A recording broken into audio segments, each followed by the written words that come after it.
Welcome to TV prime. YCP శ్రేణుల్లో కొంతకాలం ఒక స్తబ్దత నెలకొంది. ఎందుకంటే అధినేత జగన్మోహన్ రెడ్డి గారు టూర్ వెళ్ళి మొన్ననే వచ్చారు జస్ట్. సో ఆయన టూర్ వెళ్ళిన సందర్భంగాను తర్వాత రకరకాల పరిణామాల నేపథ్యంలోనూ సో ప్రస్తుతం కొంత స్తబ్దత నెలకొంది.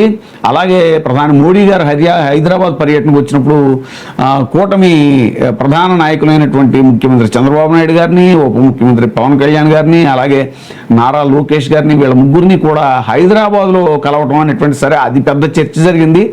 ముగ్గురు ప్రధాన నాయకులు, ముఖ్యమంత్రి, ఉప ముఖ్యమంత్రి, కాబోయే ముఖ్యమంత్రి అని చెప్తున్నటువంటి వ్యక్తి, వీళ్ళు ముగ్గురు ఆంధ్రప్రదేశ్ను పరిపాలించాల్సిన వీళ్ళు ముగ్గురు హైదరాబాద్లో ఉండటం ఏంటి, వాళ్ళు హైదరాబాద్లో ఉన్నప్పుడు ప్రధాని మోదీ గారు అక్కడ కలవడం ఏంటి అనేటువంటిది అది పెద్ద చర్చనీయాంశమైంది. సరే, పవన్ కళ్యాణ్ గారు అంటే ఆయన ఏదో చికిత్సలో ఉన్నారు, సో ఆయన్ని అక్కడ పరామర్శించారంటే ఒక అర్థం ఉంది. మరి ముఖ్యమంత్రి, అలాగే ముఖ్యమంత్రి స్థాయి వ్యక్తి, కాబోయే ముఖ్యమంత్రి అని చెప్తున్న లోకేష్ గారు, వీళ్ళు హైదరాబాద్లో ఉండటం ఏంటి అనేటువంటిది అదో పెద్ద చర్చ జరిగింది. ఈ పరిణామాల నేపథ్యంలో కొంత వైసీపీ శ్రేణుల్లో జోష్ తగ్గింది. ఇదేంటిది మన అధినేత లేకపోవటం అది ఇది అనేటువంటి ఒక చిన్న గ్యాప్ లాగా ఫీల్ అయ్యారు. అయితే బాస్ ఈజ్ బ్యాక్ అన్నట్టు తాజాగా ఆయన రావటం, చకచక మళ్ళీ అక్కడ అనంతపురంలో జరిగినటువంటి ఫంక్షన్కి వెళ్ళేసరికి మళ్ళీ అక్కడికి వచ్చిన జనాలు చూసేసరికి మళ్ళీ వైసీపీ శ్రేణుల్లో ఎక్కడ లేని ఉత్సాహం వచ్చేసింది. బాస్ ఎక్కడికి వచ్చినా కూడా జనాదరణ ఈ మాత్రం తగ్గలేదు అనేటువంటిది వాళ్ళకి మళ్ళీ ఆ జోష్లోకి వచ్చేసారు శ్రేణులంతా కూడా.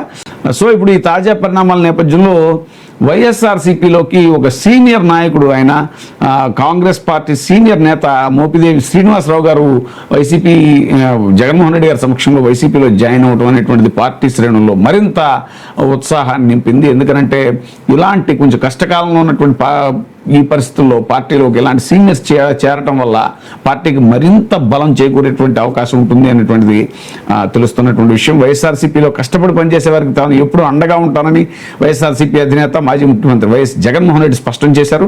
తనపై నమ్మకంతో తన వెంట నడిచే ప్రతి ఒక్కరికి అన్ని విధాలుగా మంచి చేస్తామని చెప్పారు. గుంటూరు జిల్లా రేపల్ల నియోజకవర్గానికి చెందిన కాంగ్రెస్ సీనియర్ నేత మోపిదేవి శ్రీనివాసరావు తన అనుచరులతో సహా తాడేపల్లిలోని పార్టీ కేంద్ర కార్యాలయంలో గురువారం పార్టీ అధినేత వైఎస్ జగన్మోహన్ రెడ్డి గారి సమక్షంలో వైసీపీలో చేరారు. శ్రీనివాసరావుకు వైఎస్ జగన్ పార్టీ కండువా కప్పి పార్టీలోకి సాధారణంగా ఆహ్వానించారు. ఈ సందర్భంగా వైఎస్ జగన్ మాట్లాడుతూ, ఈరోజు మన పార్టీలోకి కాదు రావడం, ఈరోజు మన కుటుంబ సభ్యుడిగా, మనలోకి ఒకటిగా, మనలో ఒకటిగా, మన దగ్గరికి మన కుటుంబ సభ్యుడిగా వచ్చాడు.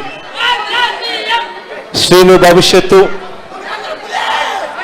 నా మీద నమ్మకం ఉంచి నా చేతుల్లో పెట్టాడు. శ్రీనుకు అన్ని రకాలుగా న్యాయమే చేస్తాను, మంచే చేస్తాను అని ఈ సందర్భంగా అందరి సమక్షంలో కూడా చెప్తా ఉన్నాను. రేపల్ల నియోజకవర్గంలో మోహన్ యువకుడు, ఉత్సాహవంతుడు, బాగా గట్టిగా కష్టపడడానికి ముందుకొచ్చాడు. మోహన్కు మీ అందరి మద్దతు ఉండాలి. శ్రీను తన సొంత తమ్ముడిగా మోహన్ను భుజాన వేసుకుని మోహన్ను గెలుపు బాధ్యతలు కూడా శ్రీనునే తన భుజస్కంధాల మీద వేసుకుని తను గెలిపించే బాధ్యతలు కూడా తీసుకుంటా ఉన్నాడు. శ్రీను చేసే ఈ మంచిని జగన్ ఎన్నటికీ మనవడు. మనం అధికారంలోకి వచ్చిన తర్వాత శ్రీనును సంతోషపడే విధంగా అదే చట్టసభలో పక్కనే కుర్చీ వేసుకొని మళ్ళీ కూర్చోబెట్టే కార్యక్రమం జగన్ చేస్తాడని కూడా ఈ సందర్భంగా చెప్తా ఉన్నాడు. మోపిదేవి శ్రీనివాసరావు ఒక పార్టీ సభ్యుడిగా కాకుండా తమలో ఒకటిగా, తమ కుటుంబ సభ్యుడిగా పార్టీలో చేరారు అని చెప్పారు.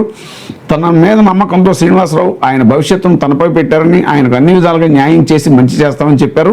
రేపల్ల నియోజకవర్గంలో యువకుడు, ఉత్సాహవంతుడైన పీట నాగమోహన కృష్ణ పార్టీ కోసం బాగా కృషి చేస్తున్నారని, ఆయనకు అందరూ మద్దతు ఉండాలని చెప్పారు.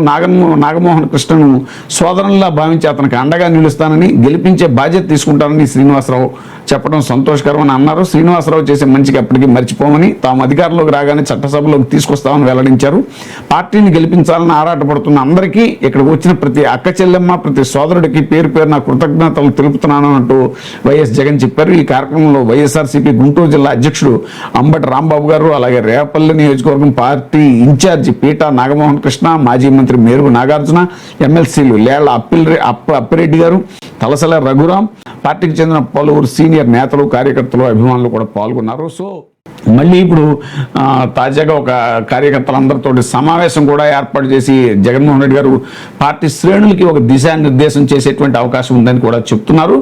సో ఏదైనా సరే ఏవి కుంగిపోవాల్సిన అవసరం లేదు వైఎస్ఆర్సీపీ పార్టీ అనేటువంటిది చాలా మంది విశ్లేషకులు చెప్తూ ఉంటారు. ఎందుకంటే సీట్ల పరంగా 11 సీట్లు వచ్చి ఉండొచ్చు, కానీ 40% ఓటింగ్ అంటే ఇండిపెండెంట్గా తీసుకుంటే పార్టీకి ఎక్కువ శాతం ఓటింగ్ తెచ్చుకున్నటువంటి సింగిల్ పార్టీ వైసీపీ. ఈవెన్ తెలుగుదేశానికి కూడా అంత ఓటింగ్ లేదు, 39 చేంజ్, వీళ్ళకన్నా తక్కువే ఉంది. సరే కూటములు కట్టి వాళ్ళు అధికారంలోకి వచ్చి ఉండొచ్చు, కానీ వైసీపీ బలం ఏమాత్రం తగ్గలేదు. ఇంకా గ్రౌండ్ లెవెల్లో వైసీపీ బలంగానే ఉంది. కాకపోతే కొంత ఇంకా నాయకులు వాళ్ళ మధ్య సమన్వయం అది చేసుకోవాల్సి ఉంది. ఆ గతంలో జరిగినటువంటి కొన్ని లోపాలు ఏవైతే ఉన్నాయో నాయకులకి అలాగే కార్యకర్తలకి మధ్య ఉన్నటువంటి కొంత సమన్వయ లోపం కారణంగా కానీ, కొంత కమ్యూనికేషన్ గ్యాపు, అలాగే కోటరీకి నాయకులకి మధ్య ఏర్పడినటువంటి గ్యాప్, ఇవన్నీ కూడా గతంలో చాలాసార్లు చర్చించినటువంటి విషయాలు. ఇవన్నీ కూడా సెటరేట్ చేసుకుని బూత్ లెవెల్ నుంచి మళ్ళీ ఒకసారి పార్టీని ఇది చేసుకుని త్వరలో జగన్మోహన్ రెడ్డి గారు మళ్ళీ ప్రజల్లోకి పాదయాత్ర రూపంలో వస్తానని కూడా చెప్పారు. సో దాంతో మరింత జోష్ పెరిగి పార్టీ శ్రేణుల్లో జోష్ పెరిగేటువంటి అవకాశం ఉంటుంది. ఏదేమైనా సరే 2029 ఎన్నికల్ని సమర్థవంతంగా ఎదుర్కోవడానికి పార్టీ శ్రేణులను సమాయత్తం చేసేటువంటి దిశలో అధినేత జగన్మోహన్ రెడ్డి గారు అడుగులు వేస్తున్నారు అనేటువంటిది ప్రస్తుతం జరుగుతున్నటువంటి చర్చ. ఇప్పుడే సబ్స్క్రైబ్ చేయండి, లైక్ చేయండి, షేర్ చేయండి. WeTV Prime, మీ ఉత్తమాభిరుచుల సమ్మేళనం.